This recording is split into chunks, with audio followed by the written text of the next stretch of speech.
want to preface with, I deeply appreciate the practice of balance, and I am a big advocate for and practice myself, avoiding going to the extremes in one way or another.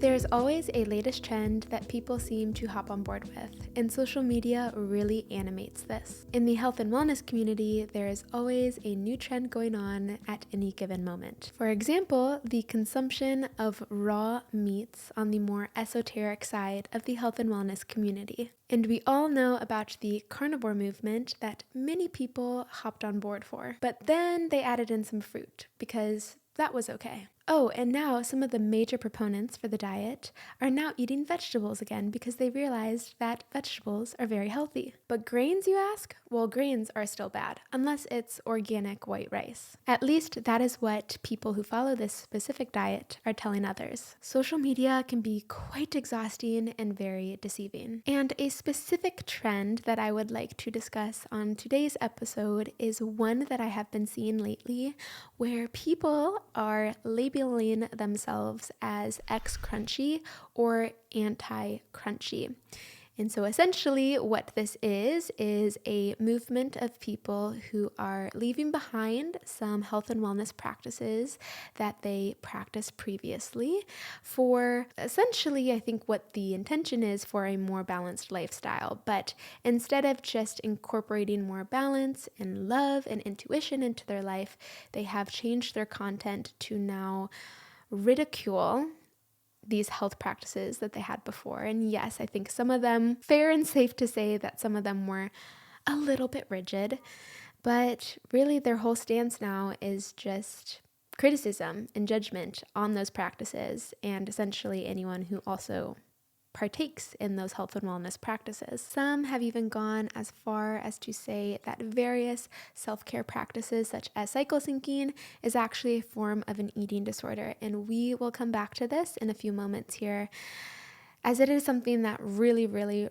ruffles my feathers and hits me to my core, because when I was younger, I struggled for about 8 years with anorexia nervosa and was hospitalized, was put in a bunch of different inpatient and partial inpatient programs for my eating disorder. Also, I know so many women who practice cycle syncing, and it has allowed women to become more patient with themselves, to add more self-love and self-care and self-acceptance into their lives as well, and wholesome nutrition and gentle forms of movements. Instead of going and crushing your body in the gym every single day, women are listening to their bodies and listening to their energy. So again, we will get into this in a few moments, but I definitely want to focus on that because it is something that I think is very alarming to just throw out there on social media for the sake of getting views. And I want to preface with, I deeply appreciate the practice of balance, and I am a big advocate for and practice myself avoiding going to the extremes in one way or another. I personally have gone many different places throughout my health journey. My health journey really started around age 10 years old, and I've seen so many different medical and health specialists. I have gone so far to the extremes when it comes to nutrition and working out and my lifestyle. And it has taken a lot of time and patience, energy, and to be quite honest, just really hard work to get to where I am today, where I do believe that I am very balanced. And I am far from perfect because no one is perfect. However, I hope that I can help other women become more in tune with their own intuition and listen to that as the driving force, not someone on social media or from listening to one podcast episode or reading a book, really just going inward and listening to your own intuition. And I also want to say that I do truly believe that social media can be a wonderful, beautiful place that can be used for good reason. But I will say that it is very important for us to filter who we follow and to take everything that we see, read, and hear with a grain of potassium. Okay, now let's discuss this X crunchy trend that I find slightly problematic for a few reasons. Firstly, many of the videos that I have been seeing are promoting various practices that may work for the content creator herself or himself, but may not work for someone watching their video due to genetics, due to their current health situation and history and what they're working through, due to the environment that they live in or the lifestyle that they live, or literally where they live in this world. So there are so many factors that go into how we take care of ourselves. And the first issue that I have with videos that go to the extreme in any way is that they don't account for bio-individuality, and that everyone is different, and what works for the content creator or what works for one specific person may or may not work for the next. And I believe that a lot of creators' purpose for creating these very polarizing videos is to ultimately get more views. I'm not saying that that is everyone's intention. Sometimes it really is just to share genuinely, authentically what works for them, what doesn't work for them, what maybe worked in the past and what doesn't work now. But a lot of creators have this underlying sense of we just want more views. And on that note, there are a lot of accounts that take very extreme stances on things or have very polarizing videos and topics and themes. And this is something that I personally don't practice and I personally don't resonate with or quite understand. I mean, I understand, right? Like, to get more followers is great, especially when you're trying to spread your message, or if you have a business and you're growing it organically and maybe not paying for advertisements. So I understand the purpose and the goal of getting more followers, but at what cost? Because if you're spreading misinformation, or maybe it's not misinformation, maybe it is your truth, right? But if you're spreading information that makes others feel bad about themselves and about what they're doing to support their health and well-being, then I just don't think it's worth it in the end. But who am I to say? Maybe at this point I would have millions of followers if I were to take a more extreme polarizing stance on things. Okay, secondly, it gives off this energy of it's my way or no way, or my way is the best way. And again, doesn't take into account bio-individuality. And I think that this is just a very strong stance. And yeah, the energy that surrounds videos like those, they're a little bit anxiety inducing. And I know I'm not the only one who gets a little anxious when she sees a video like that. Again, as I always say on this podcast, bio-individuality, what works for one person may not work for the next. Next, let's discuss this labeling of cycle syncing as an eating disorder. Cycle syncing, which is essentially understanding your hormones, understanding this second internal biological rhythm that we have as women, known as the infradian rhythm, which governs so many different physiological processes, as well as how our brain functions throughout the course of our menstrual ovulatory cycle. Labeling this practice as an eating disorder is incredibly bold and very, very harmful, in my opinion. I can only imagine the thousands of women who watch videos like this and then immediately feel bad about the way in which they're taking care of themselves. And since when did learning about our hormones and our cycles and our physiology become a bad or harmful thing, something to judge, especially women judging other women for doing that? It truly just blows my mind. And even though it's a small group of creators and people who think this way, it's still just, it's really, really confusing and mind-boggling to me, because learning about all of this is one of the most empowering things that women can do. And I have always said that cycle syncing, or if you don't want to call it that, but instead want to look at it as you're tailoring your nutrition and your movements, and if you can, your business and your personal life to your cycle. It should be something that's not stressful, not rigid, not restrictive. It should be something that we are excited to do.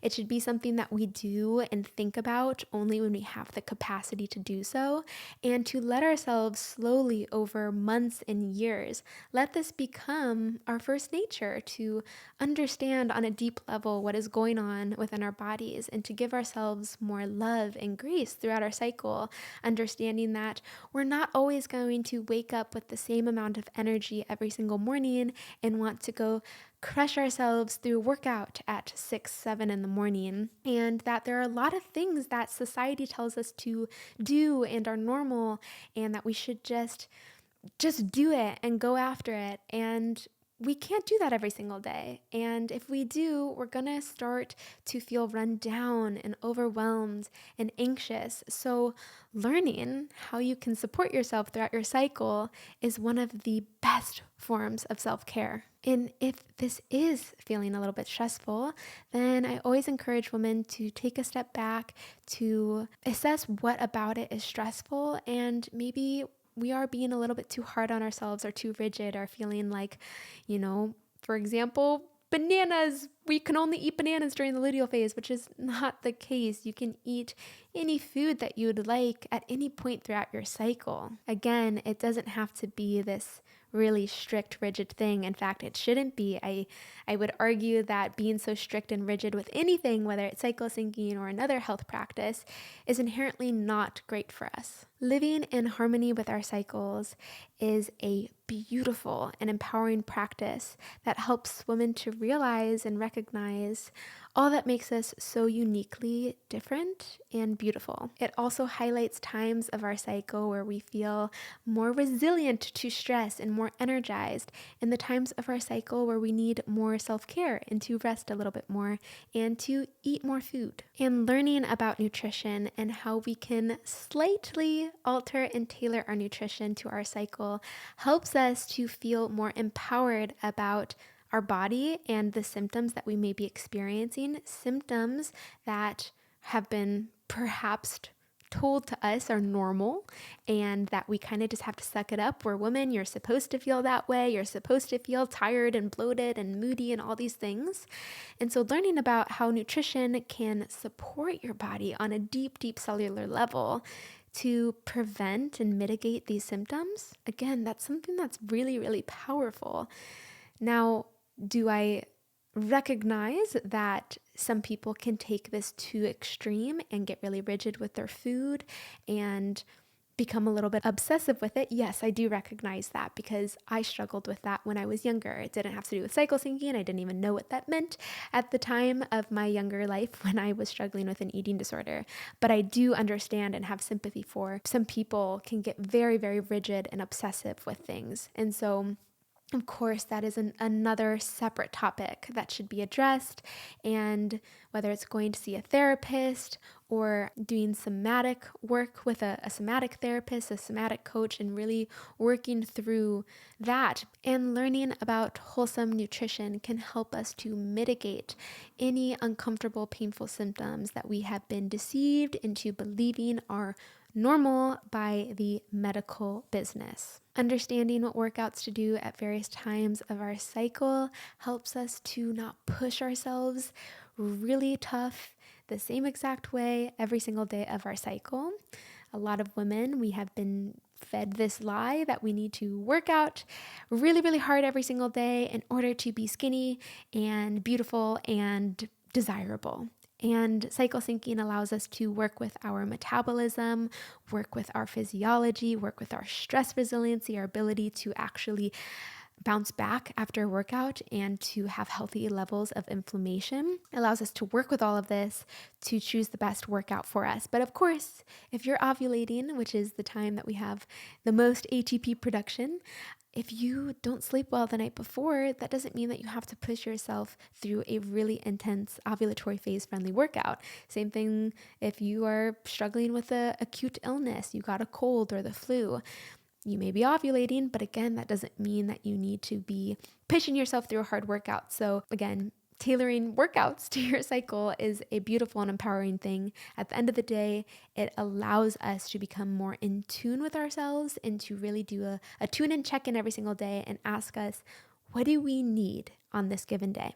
And living in harmony with our cycle allows us to prioritize sleep and stress management and self-care, and to give ourselves a lot more love and grace, wholesome nutrition, workouts that again aren't these super rigid, intense workouts that are the same day in and day out. The last thing I want to say about the anti-crunchy, ex-crunchy movement is that at the end of the day, it's just another label that people are using to box themselves in. As humans, I feel like it is in our best interest to not associate with a label so deeply, because it is the human nature to change and grow and evolve. And on that note, I am all for changing our thoughts and our opinions and evolving as human beings. But we can do that without judging other people for what they're doing to support themselves at any given point in their own lives. At the end of the day, there will always be people who are going to either end of the extreme. My aim is to offer a middle ground with my content and to support my community in making wholesome, balanced choices that work the best for you, given where you're at in your cycle, in your life, and in your health journey. So may this be our reminder to take everything that we see, read, and hear with a little bit of critical thinking and skepticism, and at the end of the day, to take what resonates with us, tailor things to our unique physiology, and to take care of ourselves and to spread love, not hate, and spread love, not judgment. Okay, that's all I have for today. Thank you for tuning in, and until next time, peace, love, hormones.